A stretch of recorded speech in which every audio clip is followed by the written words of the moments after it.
আসসালামু আলাইকুম viewers, welcome to my kitchen. কাঁচা আমের সিজনে টক ঝাল মিষ্টি আমসত্ত্বর রেসিপি শেয়ার করব। আমসত্ত্বটা এতটাই মজার হয় যে একবার বানালে কিন্তু বারবারই খেতে মন চায়। সেই সাথে কিভাবে বছর জুড়ে সংরক্ষণ করতে পারবেন থাকছে সকল ধরনের টিপস। তবে চলুন। আমসত্ত্ব তৈরির জন্য এখানে আমি 1 কেজি কাঁচা আম খুব ভালোভাবে ধুয়ে নিয়েছি। এরপর একটি পটেটো পিলারের সাহায্যে উপরে স্কিনটা ছিলে নিব। সব আমগুলো কাটা হয়ে গেলে একটি চাকুর সাহায্যে আমগুলোকে 4 ফালি করে কেটে নিব। আমগুলোর ভেতরটা কিন্তু নরম আছে, আটিটা এখনও জমেনি, তাই এভাবে ভিতরের যে অংশটা আছে সেটা আমি ফেলে দিব। আবার চাইলে এভাবে 4 ফালি করেও কেটে নিতে পারেন। সবগুলো আম কেটে নিয়েছি। এরপর চুলে একটি প্যানে আমগুলোকে দিয়ে দিচ্ছি 1 কাপের থেকে একটু কম পানি। পানিটা খুব বেশি পরিমাণে দিতে যাবেন না, এমনভাবে পানিটা দিতে হবে যেন আমগুলো পুরোপুরি সিদ্ধ হয়ে যায়, সেই সাথে পানিটাও শুকিয়ে আসে। ঢাকনা দিয়ে আমগুলোকে খুব ভালো মতো সিদ্ধ করে নিব। আর দেখতেই পাচ্ছেন আমে কিন্তু খুব একটা পানি নেই। এরপরে আমি আমগুলোকে নামিয়ে নিচ্ছি। সরাসরি একটি স্ট্রেনারের উপর ঢেলে নিব। আমগুলোকে কিছুটা ঠান্ডা করে নিয়ে একটি স্প্যাচুলার সাহায্যে এভাবে প্রেস করে দিচ্ছি।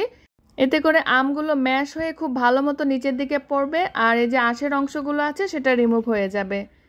এখন আমের পাল্পগুলোকে চুলায় একটি প্যান বসিয়ে সেখানে নিয়ে নিচ্ছি। হালকা একটু নেড়েচেড়ে গরম করে দিয়ে দিচ্ছি 1 কাপ পরিমাণে চিনি। আমগুলো যদি বেশি টক হয়ে থাকে তাহলে চিনির পরিমাণটা আর একটু বাড়িয়ে দিতে পারেন, তবে আপনারা নিজের টেস্ট অনুযায়ী চিনিটা অ্যাডজাস্ট করে নেবেন। চিনিটা দেওয়ার কিছুক্ষণ পরে কিন্তু পানি ছেড়ে দেবে। দেখতেই পাচ্ছেন নরম হয়ে গিয়েছে। এ পর্যায়ে দিয়ে দিচ্ছি 1/2 চা চামচ লবণ, 1/2 চা চামচ বিট লবণ, মানে আমি এখানে সাদা লবণ আর বিট লবণ দুটো দিয়েছি। 1/4 চা চামচ সাদা গোলমরিচের গুঁড়া, চাইলে কালোটাও দেওয়া যায়। 1 চা চামচ পরিমাণে চিলি ফ্লেক্স, মানে শুকনো মরিচটাকে হালকা একটু ভেজে সেটা ক্রাশ করে দিয়েছি, চাইলে কিন্তু মরিচের গুঁড়াও দেওয়া যাবে। আমসত্ত্বে সুন্দর একটা কালার আসার জন্য আমি কয়েক ফোঁটা গ্রিন ফুড কালার দিয়েছি। এটা টোটালি অপশনাল, এতে করে কিন্তু টেস্টের কোনো ডিফারেন্স হয় না। চুলা জালটি মিডিয়াম টু লো এর মাঝামাঝিতে রেখে অনবরত মিশ্রণটাকে নাড়তে হবে।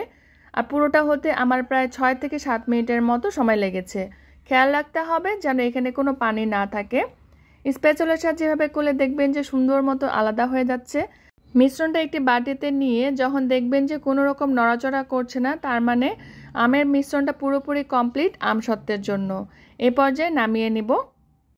আর আমসত্ত্বের টক ঝাল মিষ্টিটা কিন্তু আপনারা নিজেদের টেস্ট অনুযায়ী অ্যাডজাস্ট করে নিতে পারেন। অবশ্যই খেয়াল রাখতে হবে যেন আমের মিশ্রণে কোনো রকমের পানি ভাব না থাকে। এরপর চুলা থেকে নামিয়ে নিলাম। এখন আমি যে পাত্রে সেট করব সেই ট্রেতে কিছুটা সরিষার তেল ব্রাশ করে নিয়ে পরিমাণ মতো একটু আমের মিশ্রণ নিয়ে তারপরে এভাবে স্প্রেড করে দিচ্ছি। আমি আমসত্ত্বগুলোকে কিছুটা পাতলা করব। আপনারা যদি মোটা করতে পছন্দ করেন সেক্ষেত্রে আরও কিছুটা মোটা করতে পারেন, তবে চেষ্টা করতে হবে স্প্যাচুলার সাহায্যে উপরের দিকটা মসৃণভাবে সেট করতে। এভাবে করে নিয়েছি। এরপর মিশ্রণগুলোকে পুরোপুরি রোদ পাবে এমন জায়গায় রেখে দিতে হবে।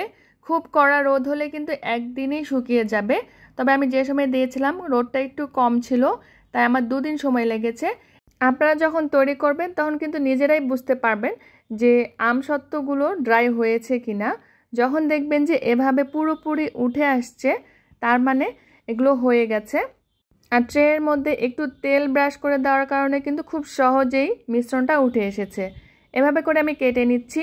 আপনারা নিজেদের পছন্দ মতো করে কেটে নেবেন। আর এই আমসত্ত্বগুলো যদি একটি এয়ারটাইট কন্টেনারে ভরে ফ্রিজের নর্মাল চেম্বারে রেখে দেন তাহলে পুরো বছর সংরক্ষণ করতে পারবেন। আর যদি ফ্রিজের বাইরে রাখেন তাহলে মাঝে মাঝে অবশ্যই রোদে দিতে হবে। দেখুন আমসত্ত্বগুলো কতটা লোভনীয় হয়েছে, আমার তো এখনই খেতে ইচ্ছা করছে। আশা করছি আপনাদের কাছেও ভালো লেগেছে। চেষ্টা করেছি খুব সহজভাবে রেসিপিটি আপনাদের সাথে শেয়ার করতে। সবাই খুব বেশি ভালো থাকবেন। আল্লাহ হাফেজ।